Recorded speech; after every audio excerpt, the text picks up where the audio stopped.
నేను అందుకే మొన్ననే ఒక వీడియో చేసిన మిత్రులారా, ఒక వీడియో చేసిన. ఇది చేస్తే కొంతమంది మిత్రులు నా కిందంగా కామెంట్లు పెట్టిర్రు, అన్న ఈ టైంలో నువ్వు రాజకీయం చెప్పడం కరెక్ట్ కాదు, మీ మీద గౌరవం ఉండే మీరు గిట్లా మాట్లాడతారేంది, గిట్లాంటి వీడియోలు చేయకండి అన్న మీరు. ఈ టైంలో మనం మోడీ గారికి మనం సపోర్ట్ చేయాలి, మోడీ వెనకాల ఉండాలి, మనము బీజేపీకి సపోర్ట్ చేయాలి, మన ఆర్మీకి సపోర్ట్ చేయాలి. బరాబర్ చేస్తాం ఆర్మీకి సపోర్ట్, బరాబర్ మన త్రివిధ దళాలకు సలాం కొడతాం, వాళ్ళ ఆత్మస్థైర్యం ఎక్కడ కూడా దెబ్బతినకుండా వాళ్ళ వెనకాల మనం నిలబడతాం. కానీ ఇలా మోడీ చేసింది ఏంది? మోడీ ఏం చేసిండు ఫైనల్గా? ఎక్కడ వీడియో అది ఏం చేసే? ఇలా ప్రపంచం ముందు మన పరువు పోయినంత పని చేసిండు కదా. ఇగో ఈ వీడియో చూడండి మిత్రులారా. రాజకీయమా ప్రతీకారమా రాజకీయమా అని ఒక వీడియో చేసిన నేను. ఎప్పుడు 3 days బ్యాక్ చేసిన. ఇది చేస్తే చాలా మంది మిత్రులు కిందంగా నన్ను కామెంట్ కూడా చేసిర్రు. ఏమని చేసిర్రు? అన్నా మీరు ఇట్లా మాట్లాడడం కరెక్ట్ కాదు ఈ సమయంలో అని చెప్పేసి చేసిరు. ఇగో ఇక్కడ మనం ఆల్మోస్ట్ ఒక 15 నిమిషాల వీడియో చేసినాం. అప్పట్లో ఇట్లానే చేసి మోడీ ఇగో ప్రతీకారమా రాజకీయమా అని చెప్పేసి ఒక వీడియో చేస్తే చాలా మంది మిత్రులు కింద నేను అలా ఏమంటారు వాళ్ళ కామెంట్లనే వాళ్ళ అభిప్రాయం తప్పకుండా నేను తీసుకుంటా. కాకపోతే ఏమైందంటే కొంత నన్ను అప్పుడు తప్పు పెట్టారు. ఇక చూడండి ఇక్కడ ఒక మిత్రుడు పెట్టిండు కామెంట్. ఇగో శంకరన్న ఇలాంటి విశ్లేషణ చేసి మీ మీద ఉన్న గౌరవం తగ్గించుకోకు. ఎవరు కూడా మన ఇండియా మిలిటరీని కానీ జనాలను కానీ చంపి రాజకీయాలు చేయాలని అనుకోరు. అమిత్ షా ఇండియా ఇమీడియట్గా రెస్పాండ్ అయ్యి ఒక రోజంతా అక్కడే ఉండి బాధితులను పరామర్శించి అన్ని రకాలుగా వాళ్లకు సేవలు అందించారు. మోడీ వచ్చేసరికి 27 మంది బాధితులు రకరకాల రాష్ట్రాలకు వారు ప్రతి ఒక్కరి దగ్గరికి వెళ్ళడం కష్టమవుతుంది. కాబట్టి మీరు ఇట్లా చేయడం కరెక్ట్ కాదన్నా. ఇగో ఎందుకంటే ఇలా రాజకీయాల కోసము ఉగ్రదాడులు పైన ప్రతీకార దాడులు చేయాలనుకుంటే మనకు సపోర్ట్ చేసే పెద్ద దేశాలు వాళ్ళ ఊరికనే సపోర్ట్ చేయవు కదా అని చెప్పేసి ఇట్లా కొంతమంది ఇలా అభిప్రాయాన్ని నేను ఏమీ అదైతే లేను. Plus at the same time ఇక్కడ నేను మా అఫీషియల్ హ్యాండిల్ నుంచి కూడా ఆయన అభిప్రాయాన్ని టేకప్ తీసుకున్నాం. కాకపోతే జనాలకు అప్పుడు అర్థం కాదు ఇది మనం చెప్తుంటే, ఇది రాజకీయం చేస్తున్నాడా మోడీ ఏం చేస్తున్నాడు అని చెప్పేసి. కానీ ఇప్పుడు ఏమైంది? చివరికి మొత్తం ప్లాన్ బెట్స్ కొట్టినట్టు కాలే. ఎందుకంటే నాకు మోడీ మీద మొదటి నుంచి నమ్మకం లేదు. బేసిక్గా 2014 కంటే ముందు 2013లో మోడీ ఎన్నికల ప్రచారం చేసిండు. మీరు ఒకసారి గుర్తు తెచ్చుకోండి. మన హైదరాబాద్కి వచ్చి ఎల్బీ స్టేడియం నుంచి స్టార్ట్ చేసిండు 2013లో. స్టార్ట్ చేసి ఒక 80 సంవత్సరాల వృద్ధురాలికి సాష్టాంగ నమస్కారం చేసిండు. మీకు ఆ విజువలైజేషన్ గుర్తు ఉంటే ఒకసారి ఊహించుకోండి. సాష్టాంగ నమస్కారం చేసిండు. అబ్బా అనుకున్నాం అప్పుడు, అని అమ్మ ఇంత దేశానికి ఒక లీడర్ కావాల్సినటువంటి వ్యక్తి, అంటే అంత పెద్ద పొజిషన్లో ఉన్నటువంటి వ్యక్తి ఒక మహిళకు ఒక వృద్ధురాలికి సాష్టాంగ నమస్కారం స్టేజ్ మీద చేసిండు అని చెప్పేసి అప్పుడు నిజంగా కూడా గర్వించినాం. మోడీ లాంటి వాడు దేశానికి ఒక నాయకుడు ఉండాలి అని. దాని తర్వాత అధికారంలోకి వచ్చి 2014లో ప్రధానమంత్రి అయ్యిండు.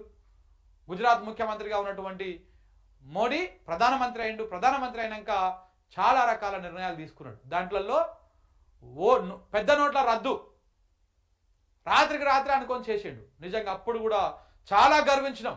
మన 52 ఇంచుల ఛాతీ ఇట్లా ఉబ్బింది.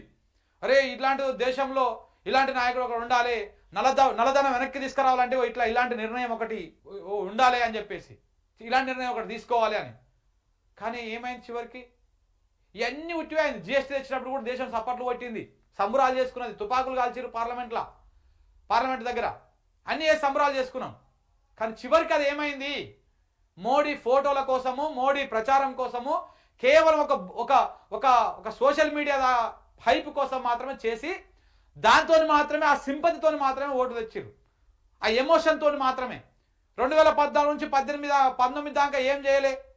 దేశం ఆడనే ఏడ ఇంపెషన్ ఇస్తారాక ఆడనే ఉన్నది. ఆ జిఎస్టీ తేవడంతో ఇంకా సత్యనాశ అయిపోయింది. మళ్ళీ 19లో ఎన్నికలు వచ్చి మళ్ళీ గెలిస్తే అద్భుతంగా మెజారిటీ వచ్చింది వీళ్ళకి, ఆహా ఓహో అని చెప్పేసి మనం జేజేలు కొట్టినాం. అప్పుడు పుల్వామా అటాకు ఇవన్నీ వ్యవహారాలు జరిగినాయి. అప్పుడు కూడా దేశం మొత్తం మోడీకి సపోర్ట్ చేసింది. తర్వాత ఇప్పుడు మళ్ళా ఇది జరుగుతూ ఉంది. అందుకే ఇప్పుడు మోడీ మీద నమ్మకం లేదు, ప్రజలకు అంత ఈజీగా నమ్మకం లేదు. ఇప్పుడు కాశ్మీర్ పీఓకేను మనం తీసుకోవడానికి మనకు బెస్ట్ ఆప్షన్ ఇది. ఇంతకు మించిన నేను చెప్తున్నా కదా, బలం దేశము ఇంతకంటే బలంగా ఇంకెప్పుడు ఉండదు, గతంలో కూడా లేదు.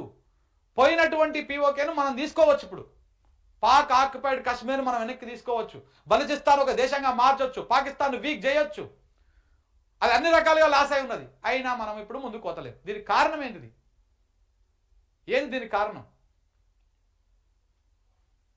సో కాబట్టి ఇట్లా ఇంతకు మించినటువంటి అవకాశం ఇంకొకటి ఉండదు. అమెరికాని ఎట్లా నమ్ముతున్నారు అసలు నాకు అర్థం కాదు. 1971లో కూడా అమెరికా 1971లో కూడా అమెరికా పాకిస్తాన్కే కదా సపోర్ట్ చేసింది. అమెరికా ఎప్పుడైనా పాకిస్తాన్కే సపోర్ట్ చేస్తుంది, వానికి ఫేవర్గానే ఉంటుంది. మరి ఎట్లా నమ్ముతా ఉన్నాడు మోడీ? దేనికోసం నమ్ముతున్నాడు? అమెరికా అధ్యక్షుడి లేకపోతే అమెరికా దయాదాక్షిణ్యాల మీద మీరు ప్రధానమంత్రి అయ్యారా మోడీ గారు? కాదు కదా. ఈ దేశ ప్రజలు మీ మీద నమ్మకం పెట్టుకున్నారు. ఈ దేశ ప్రజలు మీలాంటి నాయకుడు దేశానికి కావాలని చెప్పేసి మీకు మళ్ళీ ఓట్లు వేసిర్రు. అలాంటప్పుడు మీరు ట్రంప్ చెప్తే ఎట్లుంటారండి? చైనా వాడు మొన్నటి దాకా మాకు సంబంధం లేదని చెప్పిండు, ఇప్పుడు పాకిస్తాన్ వాడు యుద్ధము ఆపని చెప్పని మేము యుద్ధం ఆపేస్తామని చెప్పేసి పాకిస్తాన్ మన చైనాకు చెప్తే పాకిస్తాన్ పోయి ఎప్పుడు మేము వెనకాలనే ఉంటాం, మీరు టెన్షన్ పడకూరి అని చెప్పేసి పాకిస్తాన్కు చైనా హామీ ఇచ్చింది. ఇంతమంది మనం ఇప్పుడు మనం పాకును గట్టి కొట్టి ఉంటే, ఈ యుద్ధంలో పాకును గట్టి కొట్టి వేసి పడేసి ఉంటే రేపు చైనా వాడు భయపడకపోవునా మనకు?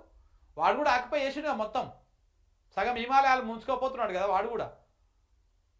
అవి కూడా మనకు మెల్లగా వాడు భయపడు కదా. ఇప్పటికే చైనా అమెరికా వార్ నడుస్తూ ఉంది కదా, ఒక వాణిజ్య వార్.